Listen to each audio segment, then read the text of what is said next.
Somka var. Plak. Spirt болады. Krужка var 200 gramlık. Ақ сояқта үйрендіңіз ғой, бұяқтар. Ой, сөйірдік. Ал енді түнде әлгі не қылып жүреміз. Осы селоға келеміз, селоның сетіне. Соның кейін әлгі самогонка ғана етіп отырады шалдар. Арақ істеп отырады енді. Ана ұшқын шығады. Ана көкінасына. Мұржасына. Жоқ, там емес, көкінасына ғана етеді. Жаңа самогонканы. Ана оттың әлгі талдың ұшқыны шығып атады. Жылт етеді. Ол селенің шетіне келіп қарап тұрамыз да.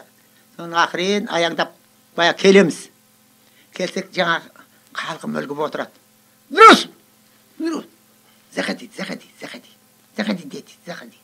Қауқылақтап. Давай, неси закуску. Ярау жүгіріп қауқылақтап жаңа сүрметімсіктің майына келеді. Туғырап. Өз жерден тойып ап. Неміз қайда? Қайырды бар? Шалдар біледі. Балалар біледі, кішкентай. Бәлен сөйлеу келді бәлен адам. Бәлендей адам, бәлен арбасы бар, бәлендей жарағы бар дегендей тұтас айтып береді. Әр неде біздің әл связной бар. Хабаршылар. Соларға кеп жоғалып, соны алып, ақырын бәрін анық-қанығын біліп аламыз да. Ақырын барып жаңа жатқан жеріне қылсайын, тартылдан. Жалаң аяқ, жалаң бас қуып шығып. Бірдей жаңа связ көп. Әр селода жаңағыдай связ бар. Ана селоға барсаң да связ бар, мына селоға барсаң да связ. Шалдар. Балалар, жас кішкентай шалдар айтып береді, бәлен адам келді бәлен жерге. Осындай бәлен дейді, дайындалып жатыр. Олар істеп. Әнеке. Сол талқандағанымыз сол болды ғой біздің. Жанын қоймадық қой, жанын қойылмады. Байқұстың. Тару. Жаңа ПТР бар. ПТР. Соны көйін әлгі уротный миномет бар. Миномет бар, уротный. Кәдімгі арқаға салып. Уротный миномет дейді. Сол кәдімгі ұрыстағы жарақтың бәрі бар бізде. Түгел. Автомат, пулемет, ПТР, прототанк. Оғдарын әкеп береді деймін ғой түнде. Оғдары кәйір бөсер жатыр. Жаңа ұрыста қарып кеткен. Оғдары деген ол қанша болса сонша шашылып жатыр жолда. Соны кейін әлгі ұстаған немістердің қолға түскен. Оның мылтығын алады да, олар өз неғып жатыр шашылып оны кетеді. Кәдімгі өзімізге болмаса солардікі бар. Солардың пулемет, солардың автомат. Кәдімгі өзімізге жоғы солардан алады. Солардікі менен. Өзімен өзі. 43-ші жылы сол жаңа неден кетіпсіз ғой Беларусь едінен, содан кейін содан қайтып ұрысқа барған жоқсыз ғой? 44-ші жылы келдім ғой? 44-ші жылы. 44-ші келгенем қайтып барғам. Ауылға келгенен 30-ға келгенім собай мені. Жаңа бұл яқтан мынау келіп әлгі мамандығым бар ғой менің. Меканизатор. Bu yerде адам жоқ.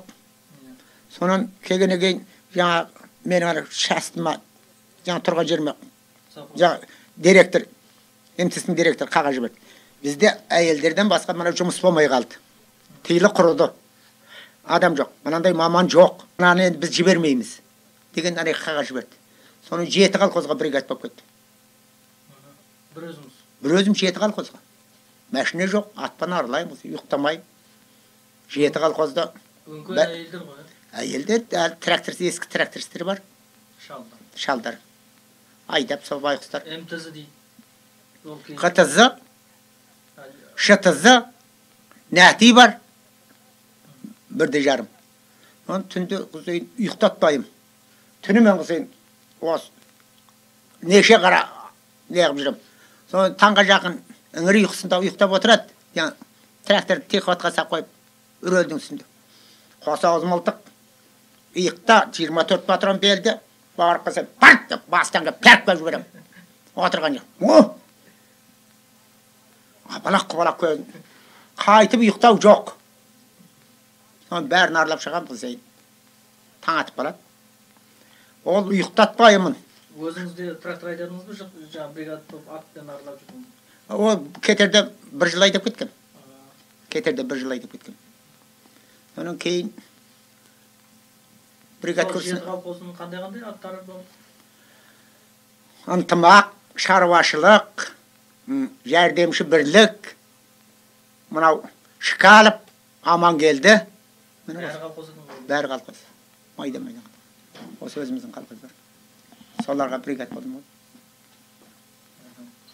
Мынау жас кезіңіз Қырғызстанда өтті ғой. Сол қай кезде барыңыз Қырғызстанға?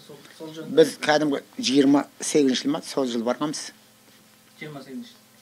Қалай бардыңыздар сол жөнінде? Ол уақытта кәдім колхоз ұйымдастыруда кетті ғой. Колхоз болмай тұрып кеткенбіз біз. Соны сөрге әлгі Қырғыздағы әпкенді бердік. Соны Қырғызда отырып қалдық қой. Қырғыздың қай жері? Сөгет. Сөгет.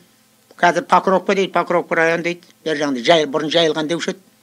Қазір Покровка дейді, ар жағында таудың қуысында Сөгет деген кішкентай деревня бар, село. Қараша Сөгет дейді, Қарашасы бер жағында ол үлкен село. Ана Сөгет кішкентай. Мына әке-шешелеріңізбен үйлер көшіп бардық қой тіке. Көшіп бардық қой.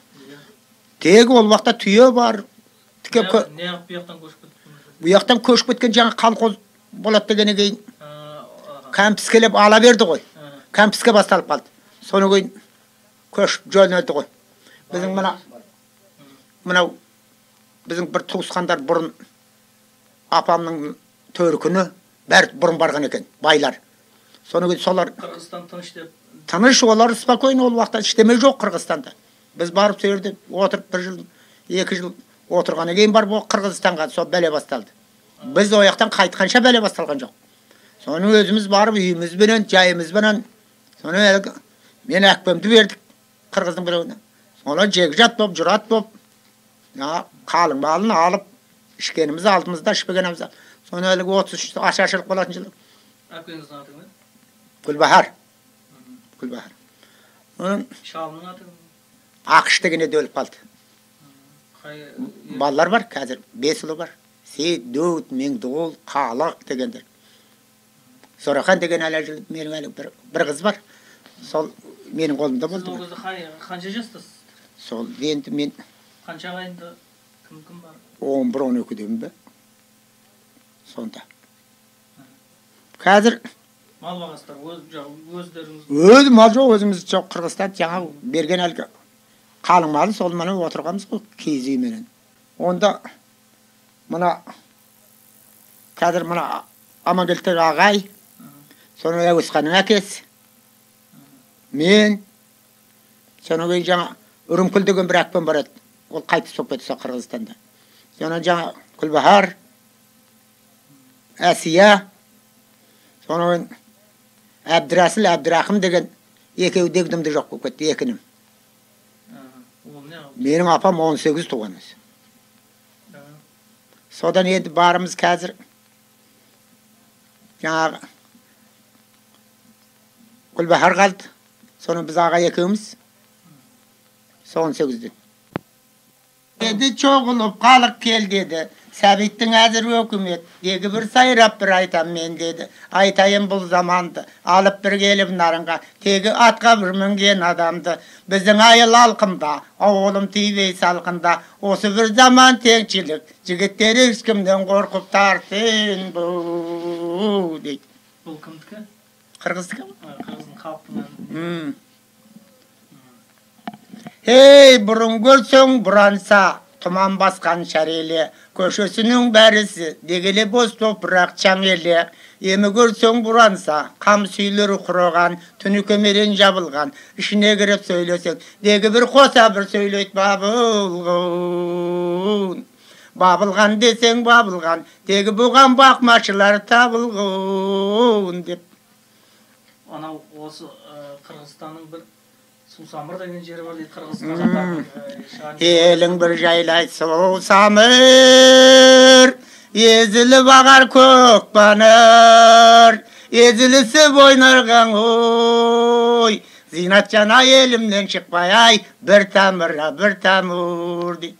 Қалқың елі жайлай Сусамыр, қалқып бір ағат көк баныр, қармаласып ойнарға ұй, зинат жанай қалқымнан шықпайдай, бір тамыр деп.